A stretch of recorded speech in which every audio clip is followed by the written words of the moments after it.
everybody, welcome back to Forza Horizon 4, and if you want to go speedrunning, you gotta use a Koenigsegg Agera RS. This is the fastest stock car in the game, going 270 miles an hour. However, it is almost at the top of S2 class, nearly into X class from standard.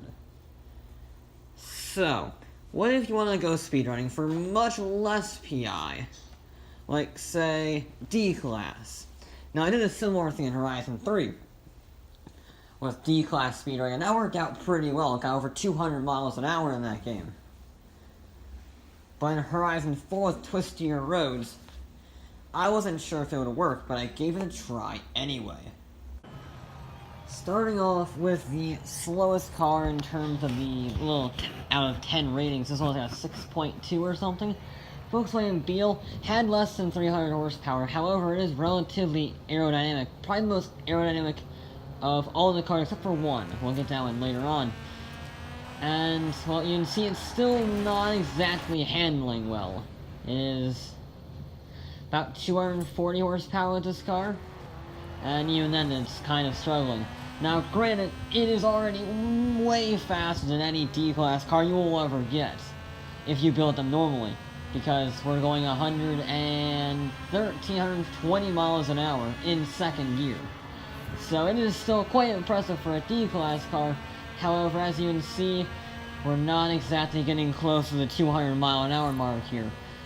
I mean, again, 140 miles an hour in D-Class isn't bad, not bad at all, but it's not exactly what we need. Now, you can see this straight bit here. This is where we get pretty much all of our speed right here. Get a good run on this part. This is the only straight part of the track that is downhill. And you need downhill for this because you have so little traction and so little handling that you can't do it uphill. Uphill is not good enough. You need downhill and you need that momentum, which is why we went for this section of the road here. And 158, again, is pretty good for D-Class, but it's not really what we were looking for. We can't almost go flat out through there, mainly because it's not going fast enough.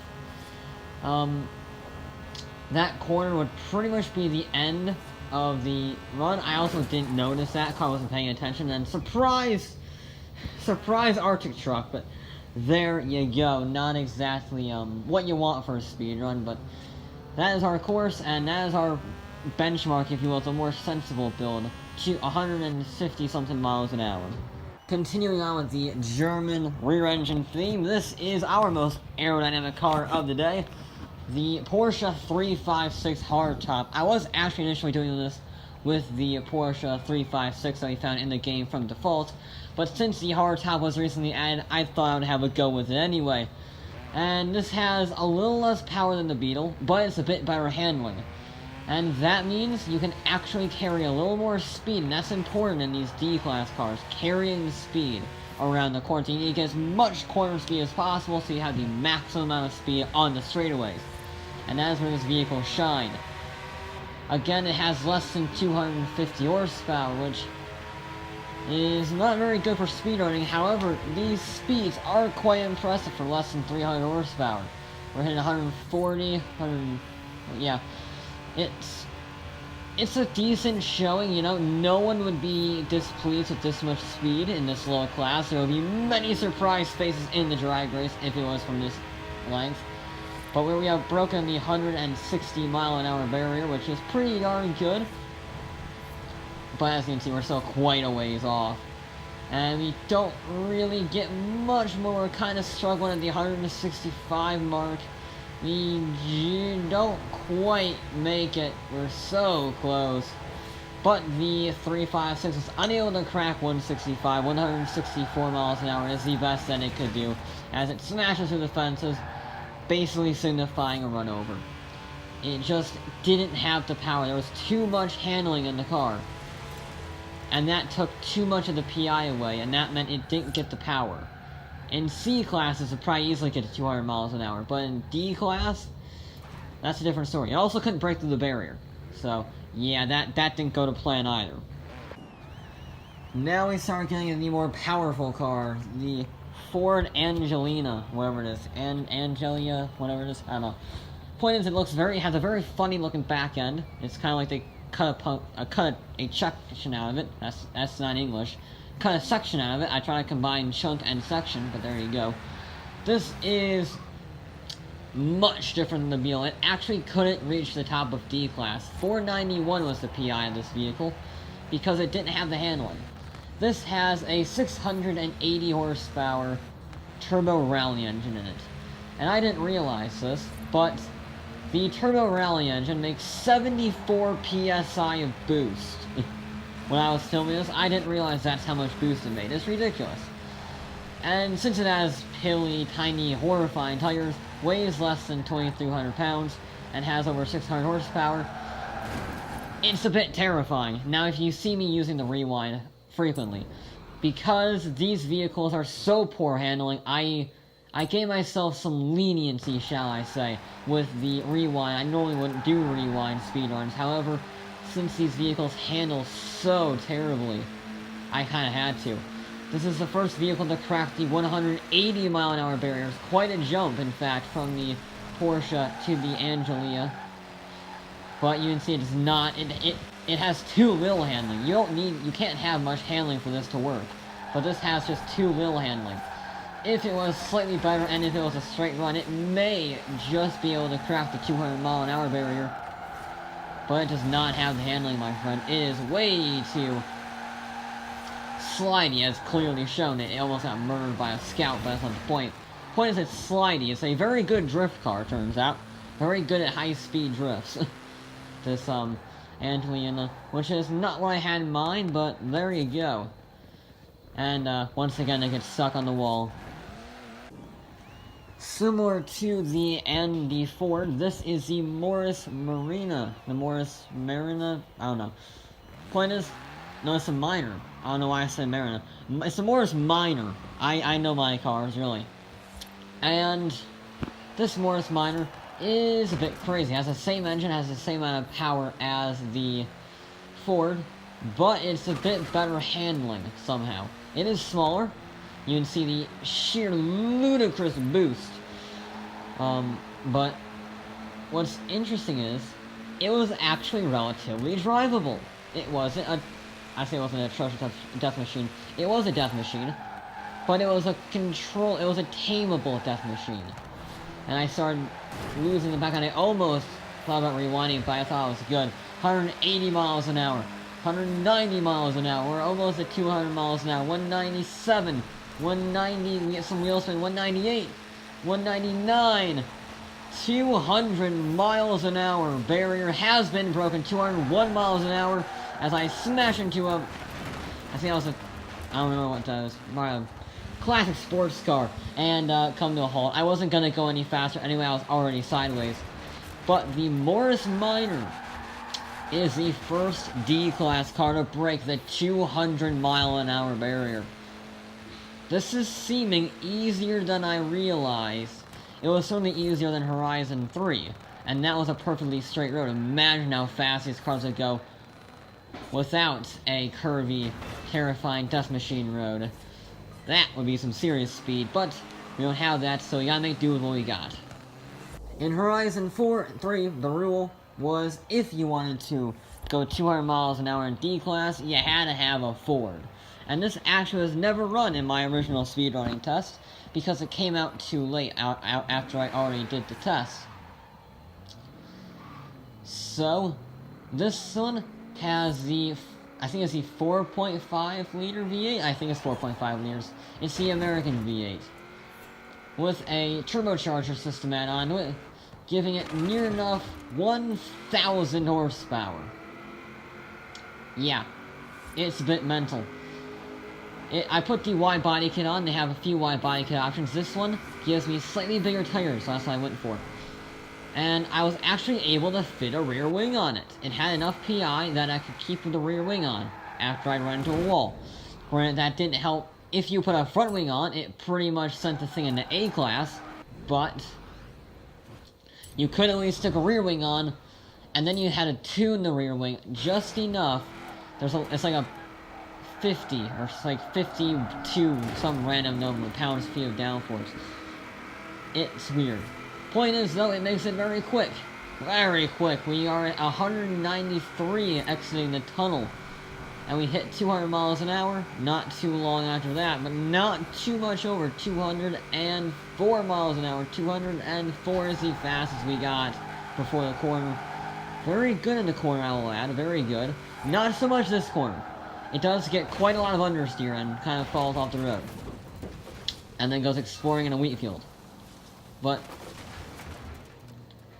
yeah. This was our previous victor. The Woody, the Ford Woody, is back with racing suspension and a rear wing, similar to Horizon 3. This thing in Horizon 3 got 210 miles an hour on a perfectly straight piece of road.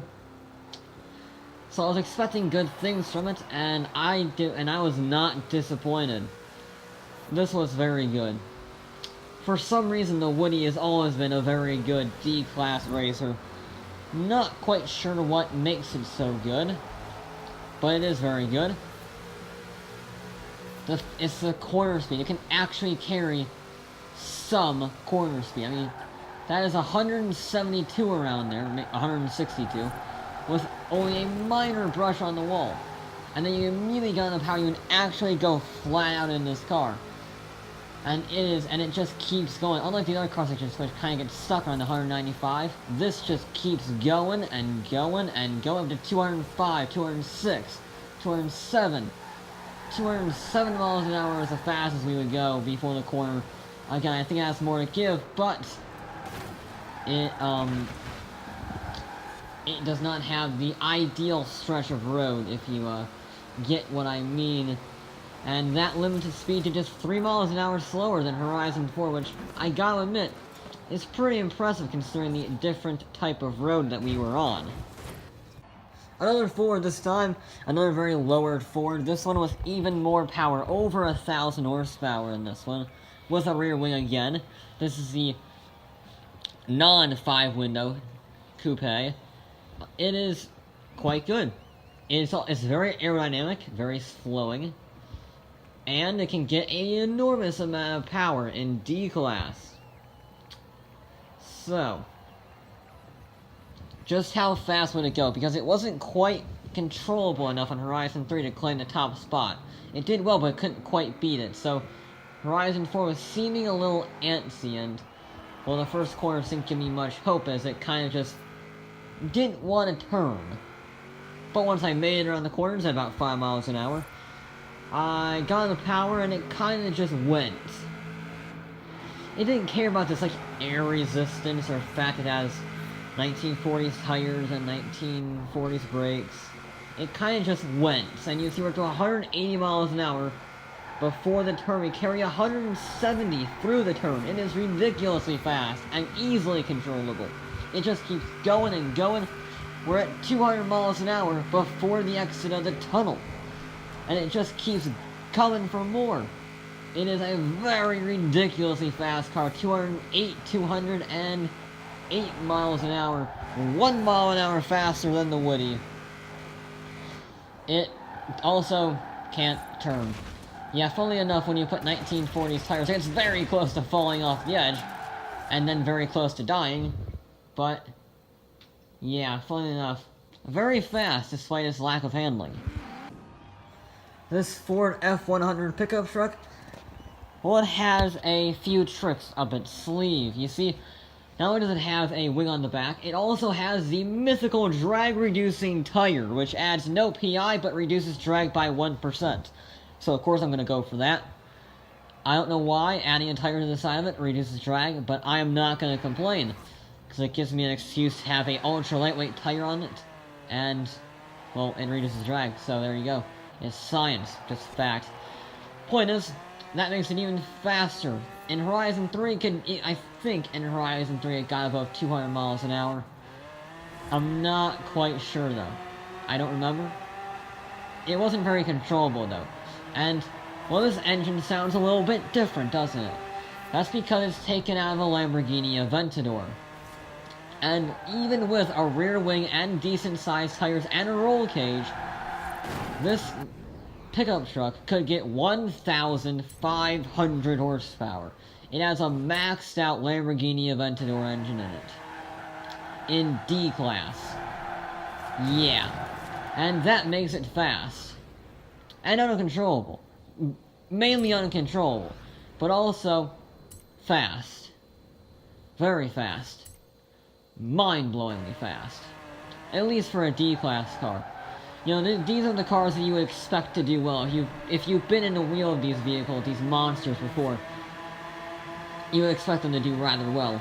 And, oh, it does. It goes. It doesn't have the same oomph as the Mercury, but it just keeps going. 213, 214, 215, 216 miles an hour. That's as fast as a Ford GT supercar. Yeah. It's fast. It is only 3 miles an hour faster than the Mercury, but it is faster nonetheless. Even if its brakes do, well, rather struggle trying to get stopped because I missed a checkpoint again. For whatever reason, I didn't bother to run this in Horizon 3. I still don't know why I never ran the Mercury Coupe. But, I should have, because it is quite rapid. It's quite a rapid car. It gets aero, and massive tires on the rear, which is good because we need them. And it gets a fair amount of power, similar... Most of these cars are running the 4.5-liter V8 with 1,000 horsepower. Two cars, I believe, had a special engine that we'll get to later on. But it was surprisingly good. Surprisingly good. And you can see, it just keeps going faster and faster. It just rockets. That's 185 miles an hour before the turn. And it carries 180 through the bend. That is ridiculous speed. It does lose a little bit on the control front, but it worked. 200, it is still the fastest out of the tunnel. We just keep going. It is the first car to break the 210 barrier. It's now the fastest D-class car I've ever driven at 213 miles an hour. It is still almost makes the corner. And then you have a tremendous accident resulting in, well, if this was Beam, there's not a car left of that. But it can actually make the corner, which is quite surprising, and then it kind of understeers into a field again. However, all of them pale into puny insignificance with this. This is the Chevy 150 fleet-side sedan, utility sedan. And I remember this being added in Forza 7, and it wasn't very impressive. It was kind of just there.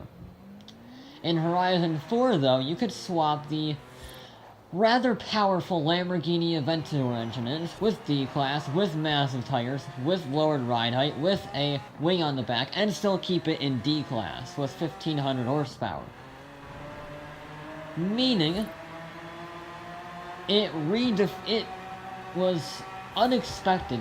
I was doing the telemetry, and the telemetry said when I was tuning it could go 245 miles an hour.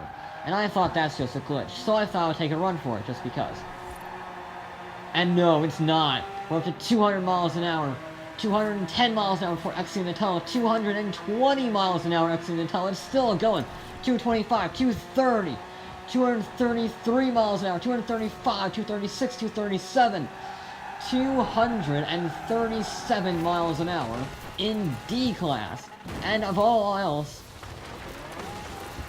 it's controllable. If you did that in literally any other car, take that accidental shortcut, you would die. You would absolutely die. And you would not be able to get stopped for this turn, you would not be able to turn at all.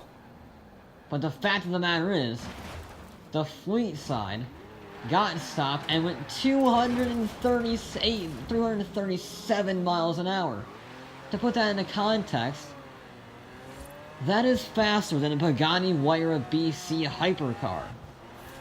If you built that car when the Aventador came out in 2011, it would have been the third fastest car ever made on road tires, being only by the Bugatti Veyron and the Koenigsegg Agera.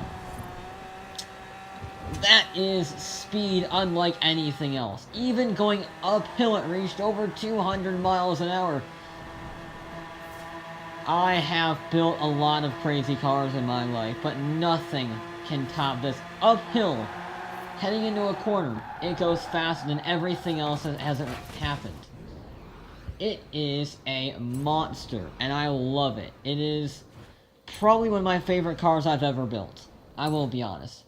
Because you don't expect a boring, unused Chevy from Forza 7 to be a rocket ship. I mean, just imagine how fast it would go if you had racing tires, or racing brakes, or any form of grip. Because remember, this is in D class. This is the same class where a Beetle is struggling to go over 150, and we're going 230 miles an hour. It is absolutely outrageous. When I initially began thinking of doing this challenge as a repeat to Horizon 3, I was expecting it would be slower than Horizon 3 because Horizon 3 has a perfectly straight, empty, two-lane freeway. And this one is very tight and twisty with hills, and it does have more lanes, but it's still tight and twisty. And then this just blows that myth out of the water like it's not even there. I mean, I have seen a lot of fast cars. I have driven a lot of fast cars in this game. But this is one of the fastest cars I have ever driven. Ever. It's a little scary. I am kind of curious to see how fast I can build this car to go with proper upgrades. I might have to do that later on, but in D-Class form, I firmly believe this is the fastest D-Class car in the entire game. I would be very hard-pressed to find another D-Class car that is faster than this. Because it has to have the handling for the freeway. Enough handling, which this does. It actually has more handling. It actually has more handling than the Porsche, ironically, in the little handling rating system. And it has to have the power. It has the power. It's the most powerful engine swap in the game, except for the Iron Knight. Oh, imagine if we could put the Iron Knight engine in this car. Oh, that would be very fast. 2,400 horsepower. But anyway, it also has to have the grip. And this has just enough with the help of that wing and the suspension and the tires that it can. It is the perfect combination of things in a car that you need to go speedrunning. And it's in just a low enough class with just as poor handling as possible to keep it in D class. And the result is the maddest car I have ever made. I love it. So, there's a top tip. If you, for some reason, want to go speedrunning in D-Class and you want to show off to your friends, use a Chevy 150 utility sedan and put a Lamborghini engine in it. It'll blitz everything known to humankind. There you go. But that is going to be it for this episode of Forza Horizon 4. We'll be back with more.